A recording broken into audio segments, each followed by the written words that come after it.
Hello दोस्तों, आज देखेंगे विटामिन के बारे में। विटामिन के बारे में पढ़ेंगे विटामिन क्या होता है। तो सबसे पहले यह विटामिन एक है जो पोषक तत्व है, न्यूट्रिएंट है। इससे देखिए ये हमारे शरीर का पोषक तत्व है। पोषक तत्व मुख्यतः दो प्रकार के होते हैं। एक होता है माइक्रो न्यूट्रिएंट, दूसरा होता है मैक्रो न्यूट्रिएंट। मैक्रो न्यूट्रिएंट, ठीक है। दो पोषक तत्व होते हैं। एक जो होता है सूक्ष्म, इनकी आवश्यकता शरीर में कम होती है लेकिन जरूरी है सूक्ष्म। और जो होते हैं मुख्य, जे तो आपको डेली बेसिस पे चाहिए, मुख्य, ठीक है। अब देखिए सूक्ष्म तत्व क्या, सूक्ष्म न्यूट्रिएंट क्या होते हैं। जैसे पोषक तत्व देखिए, सबसे पहले इसमें आता है, जैसे आपने मान लीजिए विटामिन। विटामिन आपको डेली मिले तो ठीक है, ना मिले तो भी ठीक है, लेकिन लेना चाहिए विटामिन, ठीक है। दूसरा इसी में आता है विटामिन और खनिज। जे होते हैं जो विटामिन और खनिज, आपने देखी कभी खनिज में जैसे कैल्शियम, मैग्नीशियम, सोडियम, इनकी कमी से आपको शरीर में हो जाता है रोग, ठीक है। तो ये डेली बेसिस पे भी आपको चाहिए, अगर इनकी कमी भी ना हो और अधिकता भी ना हो।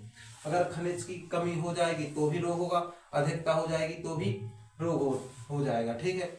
विटामिन यह रोगों से लड़ने में मदद करता है। डॉक्टर जैसे बोलता होगा ना, आपको विटामिन की कमी हो गई, मैं कमजोर शरीर हो गया, ठीक है, जो भी तरह तरह की बीमारियां होती है तो रोगों से लड़ने में मदद करता है विटामिन, ठीक है। जैसे आपको विटामिन ए की कमी हो जाएगी तो आपको विटामिन ए की कमी से कौन सा रोग हो जाता है, रतौंधी, ठीक है, कम दिखाने लगता है। इसलिए गाजर उसके लिए परफेक्ट होती है। गाजर खाओ तो विटामिन ए की पूर्ति हो जाएगी, तो आपकी रोशनी अच्छी आएगी, ठीक है। ऐसे तरह तरह की है, ठीक है। तो विटामिन होता है किसके लिए, रोगों से लड़ने में। इसमें क्या आते हैं मुख्य पोषक तत्व में, जैसे कार्बोहाइड्रेट, कार्ब्स वगैरह हो गया, कार्बोहाइड्रेट, ठीक। कार्बोहाइड्रेट, कार्बोहाइड्रेट क्या होते हैं, कार्बोहाइड्रेट से आपको मिलती है एनर्जी। क्या मिलती है, ऊर्जा। कार्बोहाइड्रेट से आपको मिलती है ऊर्जा। अगर आप कार्बोहाइड्रेट एक दिन में नहीं खाएंगे तो आपको ऊर्जा नहीं मिलेगी। इसलिए माइटोकॉन्ड्रिया होता है जो आपका एक कोशिका का एक मुख्य अंग है, जिसको आप पावर हाउस के नाम से बोलते हैं, ठीक है। वो स्टोर कर लेता है। अगर आपको कार्बोहाइड्रेट की कमी आ गई, मतलब एनर्जी नहीं मिलेगी, तो वो काम चला देता है। लेकिन आपको डेली बेसिस पे ये चाहिए। डेली बेसिस पे आपको कितना चाहिए कार्बोहाइड्रेट, एक मनुष्य को डेली 400 से 700 ग्राम तो लेना चाहिए, इतना तो बनता है, ठीक है। इतना कार्बोहाइड्रेट आपको लेना चाहिए। कार्बोहाइड्रेट, इसके बाद देखिए इसमें और क्या है मुख्य पोषक तत्व में, जैसे हो जाएगा प्रोटीन। अगर आप में प्रोटीन की कमी आ जाएगी तो आपका विकास नहीं होगा। अगर आप भरपूर मात्रा में प्रोटीन ले रहे हैं तो अच्छा विकास होगा। इसलिए कुछ लोग बोलते हैं जैसे मांस वगैरह में प्रोटीन होता है, इससे शरीर बनता है। मांस से ज्यादा तो दालों में प्रोटीन होता है, ठीक है। तो प्रोटीन से क्या होता है, विकास। तीसरा चीज है मुख्य पोषक तत्व में फैट, वसा। ये भी एक पोषक तत्व है, इससे भी आपका क्या होता है, विकास, फैट से, ठीक है। तो ये हो जाएंगे आपके पोषक तत्व। इतने पोषक तत्व वहां से आपका शरीर चलता है, डेली की डेली आपकी गाड़ी चल रही है, ठीक है। अब देखेंगे विटामिन। विटामिन मुख्यतः दो तरह के होते हैं। विटामिन कितने तरह के होते हैं, यही मैं कर देता हूँ। विटामिन मुख्यतः दो तरह के होते हैं। एक सेकंड रुको, देखिए विटामिन दो तरह के होते हैं। कौन कौन से, सबसे पहला तो होता है वसा में घुलने वाले, वसा में घुलने वाले, वसा में घुलनशील, ठीक है। दूसरा दूसरा होता है पानी में घुलने वाले, पानी में घुलनशील, ठीक है। दो तरह के होते हैं। अब वसा में कौन कौन से विटामिन घुलते हैं, आपको रखना है KEDA, कीड़ा से आपको याद रखना है, KEDA, कीड़ा, ठीक है। ये होते हैं आपके वसा में घुलने वाले विटामिन। अब देखिए और क्या, पानी में घुलने वाले विटामिन कौन से होते हैं, बी और सी, बी एंड सी। ये दो विटामिन होते हैं, ये पानी में घुलने वाले होते हैं, मतलब ये पानी में घुल जाते हैं। लेकिन ये किस में घुलते हैं, वसा में। तो इनको आपको अभी मैं पढ़ाऊंगा, वसा में घुलने वाले विटामिन। तो देखिए जैसे विटामिन, एक बात और है, सबसे पहले विटामिन के बारे में एक बात और सुन लीजिए। विटामिन की खोज की थी, इसकी खोज, विटामिन की खोज किसने की थी, कैसिमर फंक, कैसिमर फंक ने की थी। कैसिमर फंक ने 1912 में 1912 में कैसिमिर फ्रैंकलिन ने विटामिन की खोज की थी।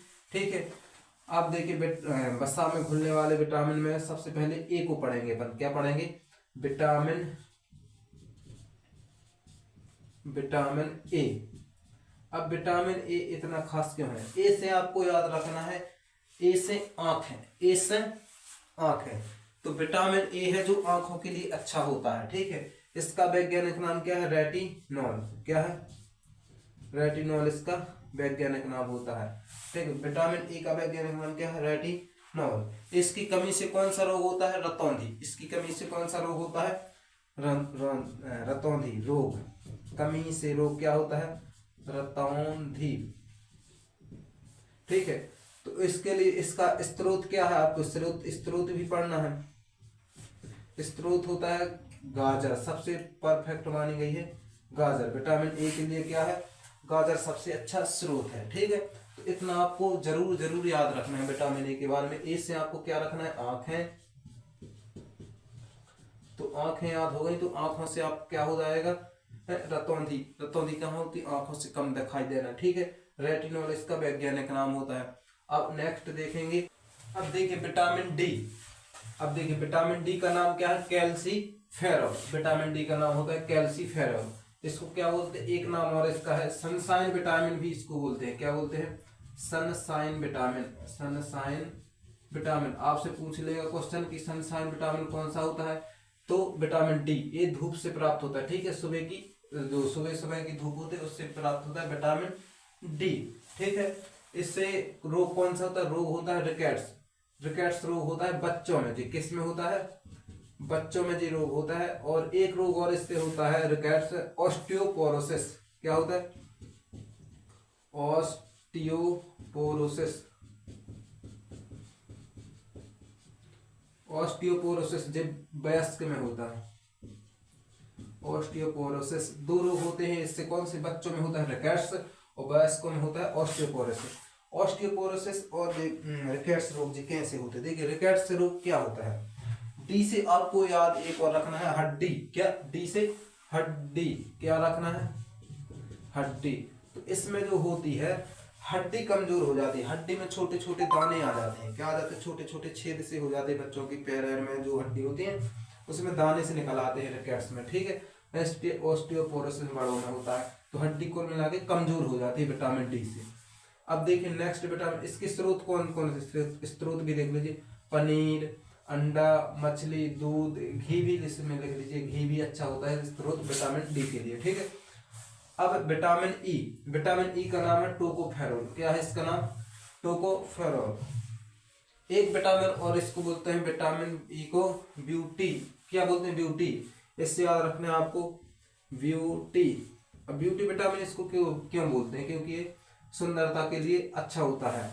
ठीक है, vitamin beauty vitamin, beauty vitamin इसको बोलते हैं। इसकी कमी से कौन सा रोग होता है? देखिए टोकोफेरोल ई। इसकी कमी से रोग होता है बांझपन। अब बांझपन रोग क्या होता है? देखिए इसको जो माना है वो बच्चे देने में असमर्थ हो जाता है। बच्चा पैदा करने में असमर्थ। ठीक है, अब देखिए स्रोत क्या है इसके? बादाम, मूंगफली ये वगैरह खाना चाहिए आपको। विटामिन के। विटामिन के का नाम होता है फाइलोक्विनोन। फाइलोक्विनोन। विटामिन के की कमी से अब रोग क्या होता है? रोग होता है इसका थक्का नहीं बनता है। रक्त का थक्का नहीं बनता। तो इसके लिए आपको क्या खाना चाहिए? हरी सब्जियां, अंडे की जर्दी। अंडे की जर्दी होती है वो जो छीलन सी होती है वो। ठीक है, जैसा मक्के में वो गेहूं में होता है। ठीक है, अंडे की जर्दी फाइलोक्विनोन। तो ये हो जाएगी आपके वसा में घुलने वाले सारे चारों के चारों विटामिन। ठीक है, वीडियो अच्छी लगी हो तो प्लीज लाइक जरूर करिए। Thank you.